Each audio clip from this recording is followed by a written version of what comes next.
জামায়াতকে নিয়ে বিস্ফোরক মন্তব্য, এই জিনিস হজম করে মরতেও পারবো না আমি, এনসিপি নেত্রী। জাতীয় নাগরিক পার্টি থেকে পদত্যাগ করেছেন দলটির যুগ্ম আহ্বায়ক ডক্টর তাজনুবা জাবিন। রোববার নিজের ভেরিফাইড ফেসবুক আইডিতে দেওয়া এক দীর্ঘ পোস্টে তিনি পদত্যাগের বিষয়টি নিশ্চিত করেন।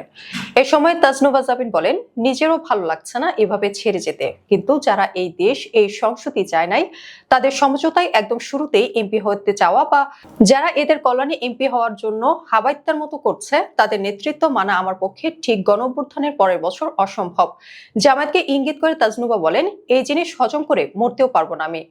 আমার নেতা হবে মাজওয়ালা জুলাই রাজনীতির ধারক, কিন্তু পুরো জুলাইকে নিয়ে রাজনৈতিক কৌশলের নাম করে তুলে দিচ্ছে জামায়াতের হাতে। আবার নাকি বাউন্স ব্যাক করবে, হাস্যকর।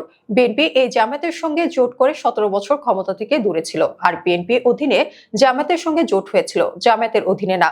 যেখানে এনসিপি কে বলাই হয় জামায়াতের আরেকটা দোকান, তাহলে কেন এনসিপি আগে নিজের সক্রিয়তা, নিজের রাজনীতি প্রতিষ্ঠার চেষ্টা না করে ক্ষমতায় যাওয়ার জন্য জামায়াতকে বেছে নিতে মরিয়া হয়ে যাচ্ছে? 3জন মন্ত্রী ছিল না ক্ষমতায়, পারে নাই তো। উল্লেখ্য যে তাজনুবা জাবিন এনসিপির একজন অন্যতম শীর্ষস্থানীয় নেতা ছিলেন। এর আগে শনিবার আরেক শীর্ষস্থানীয় নেতা তাসনিম জারা পদত্যাগ করেন, যার ফলে দলটির ভেতরকার রাজনীতির দ্বন্দ্বই সামনে নিয়ে আসছে। মূলত ত্রয়োদশ সংসদ নির্বাচন ও জামায়াত সহ ধর্মীয় রাজনৈতিক দলগুলোর সঙ্গে এনসিপির রাজনৈতিক ঐক্য এনসিপি নেতাদের মধ্যে বিভেদের দেয়াল তৈরি করেছে।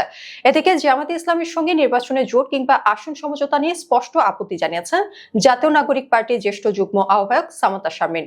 তিনি বলেছেন, এটা করলে এনসিপি কে কঠিন মূল্য দিতে হবে। জামায়াতের সঙ্গে আসন সমঝোতার আলোচনা নিয়ে এনসিপির মধ্যে যখন দ্বন্দ্ব এবং পদত্যাগের ঘটনা ঘটছে, তখন রোববার সকালে নিজের ফেসবুক আইডিতে এক পোস্টে তার অবস্থান তুলে ধরেন সামান্তা। এনসিপির নীতি নির্ধারণী ফোরাম রাজনৈতিক পর্ষদের এই সদস্য বলেন, বাংলাদেশ জামায়াতে ইসলামী নির্ভরযোগ্য মিত্র না, তার রাজনৈতিক অবস্থান বা দর্শন সহ কোনো সহযোগিতা বা সমঝোতায় যাওয়া এনসিপিকে কঠিন মূল্য চুকাতে হবে বলে আমি মনে করি।